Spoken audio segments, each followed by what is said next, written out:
Selamat sore sedulur, salam sehat, salam berkebun.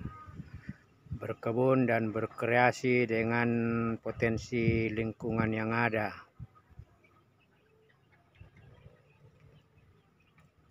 Ini kacang hijau sedulur. 1, 2,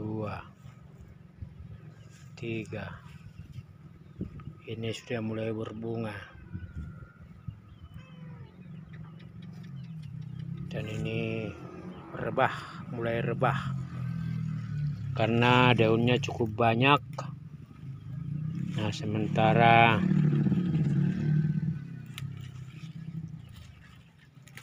batangnya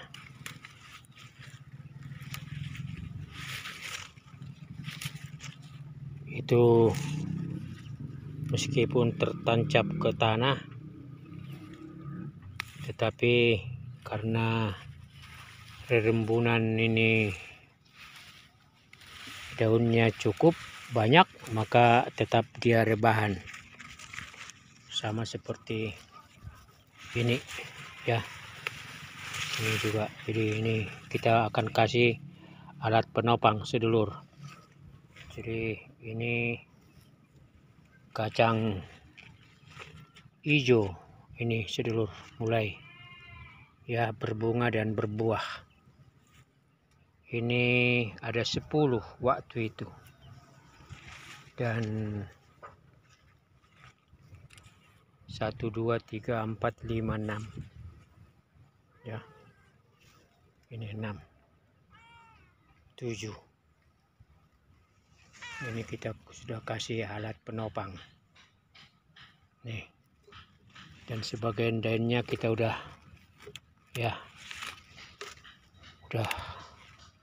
daun tua supaya bunganya lebih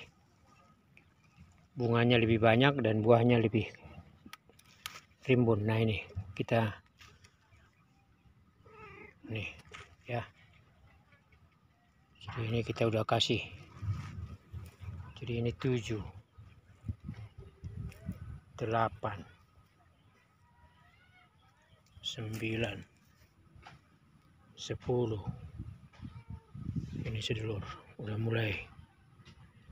Jadi 10 titik tanam dari kacang hijau. Oh, ini ada 1, 11 nih. Salam sehat sedulur, terus berkreasi. Jadi 11 titik tanam kacang hijau itu sebenarnya bukan karena kita sengaja tanam ya, kita bukan semai atau bijinya kita tanam, tetapi awal itu ketika ini lahan kita mulai persiapkan, kita ke tetangga dan dapat yang namanya limbah toge demikian ini ya. Nih. Jadi ini sering kita dulu pakai sebagai pakan alternatif, mentah langsung atau direndam dulu buat ayam, baru dicampur dengan racikan lain baru disajikan. Nah, jadi awalnya itu saya waktu mengolah lahan ini sekitar 2,5 bulan yang lalu, nah ada toge banyak, lalu saya tempatkan di setiap bedengan ya. Saya berpikir bahwa itu semua akan mati dan juga akan jadi pupuk, akan jadi kompos. Benar, tetapi ada yang tersisa hidup ya, seperti ini, hijau-hijau hidup ini ya. Lalu saya pikir, kenapa saya tidak selamatkan, meskipun saya tahu waktu ini tumbuh di tanah keras ini dia sudah cukup survive untuk mampu hidup. dan kemudian saya mulai buat titik-titik tanam begini ya. Nah ini relatif sudah 2,5 bulanan ini ya. Nah lalu kemudian akhirnya saya selamatkan dan saya mulai menanam titik-titiknya, termasuk titik tanam cabai, melon, tomat, kacang. Nah berkembang sedulur. Apa artinya ini sedulur? Cerita ini. Jadi dari limbah akhirnya berpotensi jadi apa? Panen. Di tahap pertama dari limbah bisa dapat 11 dan ketika panen bisa dapat ribuan biji. Ya, ini satu naik kelas dari limbah. Naik satu kelas. Ditanam, matematikanya muncul. Angka pengalinya muncul. 11 titik tanam kali sekian ya butir. Itu saja udah kelihatan matematikanya. Tetapi kemudian limbah ini saya tidak akan buang lagi, dan saya pernah atau sering menggunakan ini sebagai pupuk organik.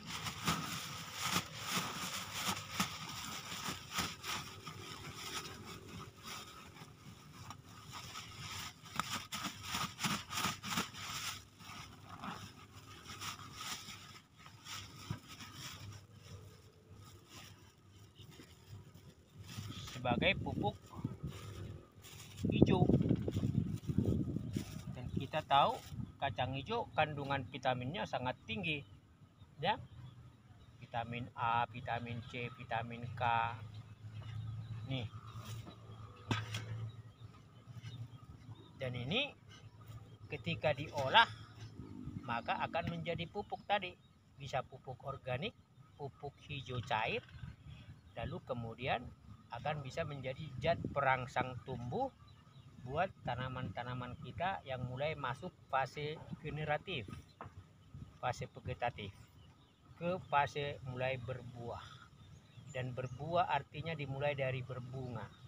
Berbunga berarti jadi buah. Nah, matematikanya di situ. Jadi ketika ini limbah dibuang jadi benih tanaman, diurus 3 bulan, akhirnya akan menjadi sekian ribu itu kacang hijau. Ini juga daripada dibuang, diolah jadi limbah, tidak hanya zat perangsang tumbuh, tetapi ini akan menjadi pupuk.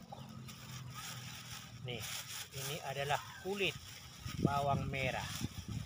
Dan kulit bawang merah itu sangat bagus sebagai pupuk buah, sebagai pengganti pupuk bunga atau buah, gandasil B ya.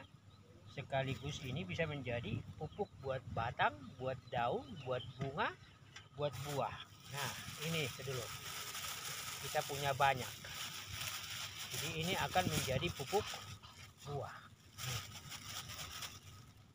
Modal limbah ini juga investasi kita hanya investasi sosial, bukan finansial. Modal ngomong lalu minta ini ke tukang warung yang tiap hari itu mengupas bawang, dan pada akhirnya inilah dia. Artinya apa? Sudah kelihatan sebuah yang namanya potensi. Dan potensi hanya akan bisa menjadi sebuah peluang ketika ada aksi. Dan ini tidak hanya peluang, ini sudah pengganti dari biaya pupuk NPK, pupuk urea, pupuk buah yang seharusnya kita beli. Karena kita berkebun organik, maka kita mengurangi pupuk-pupuk dari pabrikan. Mereka pengusaha, kita orang yang berusaha. Mereka berusaha cari untung, kita berusaha cari pengetahuan, pengalaman. dan termasuk untung dari matematika yang ada di tanaman ini, di lokasi ini, karena semua matematikanya ada. Satu cabai jadi satu batang, satu benih cabai satu batang akan menghasilkan sekian cabai, dan itu tidak hanya sekali panen. Saya di sana sudah 5 kali panen, ya, hanya dengan 30 batang bisa 2,5 ons, 2,5 ons, 2,5 ons atau 2 ons, dan kemudian saya sudah mendapatkan cuan. Itu satu cabai. Satu kacang tanah bisa dilihat di video sebelumnya. Berapa kacang tanah biji? Tadinya cuma 6, lalu kemudian ini balik ada 10, kemudian kita udah kasih ke tetangga, dia tanam, ada yang kita udah makan. Artinya apa? Investasi sosial, investasi non finansial menghasilkan angka pengali matematika. Karena dunia pertanian, dunia berkebun juga adalah bisnis. Cuma tidak kelihatan motif bisnisnya seperti yang menjual pupuk. Langsung di sana untung. Ya, kalau kita tadi mencari dulu namanya pengetahuan, pengalaman sambil mengendus. Ini ada bau duitnya enggak? Matematika penggandanya tinggi enggak? Penggandanya itu apa? Tambah-tambah kali-kali.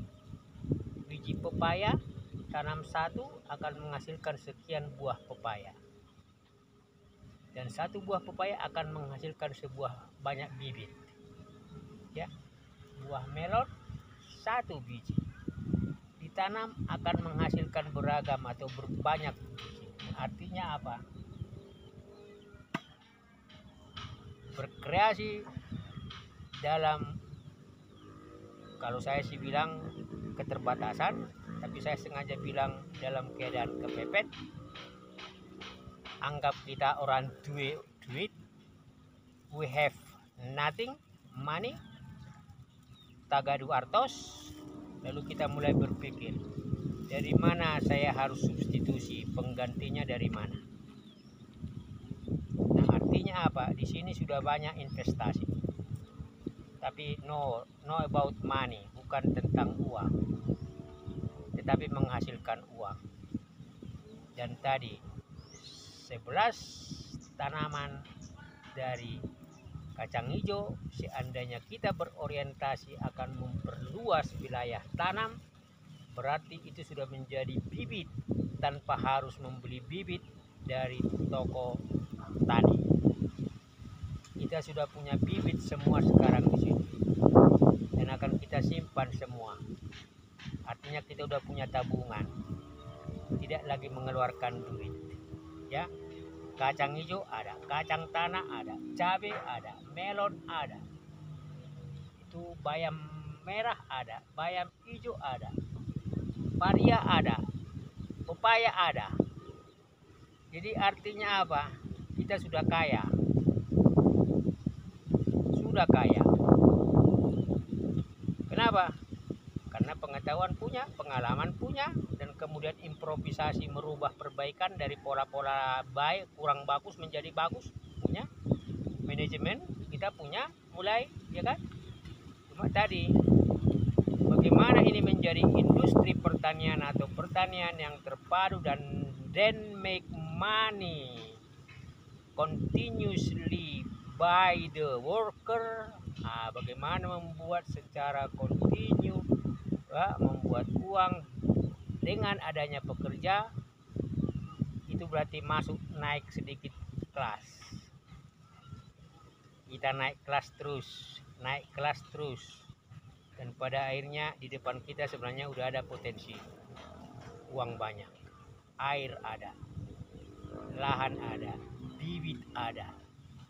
So there is a will, there is a way. Di mana ada kemauan, di situ ada jalan. Tapi kemauan tanpa tindakan berarti jalan tikusnya tidak akan terbentuk. Tapi begitu jalan tikus terus kita lalui, maka itu akan menjadi jalan setapak yang jelas menuju ke arah tujuan, kita mau kemana. Dan berikutnya adalah how, bagaimana supaya kita efisien dalam berjalan, dalam bekerja, dalam berpikir, dalam bertindak, untuk menghasilkan proyeksi-proyeksi pendapatan dari kegiatan pertanian kita. Ini 50.000 sudah ada ini, seandainya kita beli pupuk buah. Tetapi ini modalnya kere, aktif. Kere tapi aktif. But we don't poor. Kita tidak miskin. Miskin itu ketika kita tidak melakukan sesuatu dan kemudian kita akan melempar masalah kita kepada orang lain. We are poor. Kita miskin. Karena apa? Kita tidak mau dan tidak mampu menyelesaikan persoalan di depan mata kita yang sesungguhnya adalah masalah kita dan urusan kita. Salam sehat, salam sukses.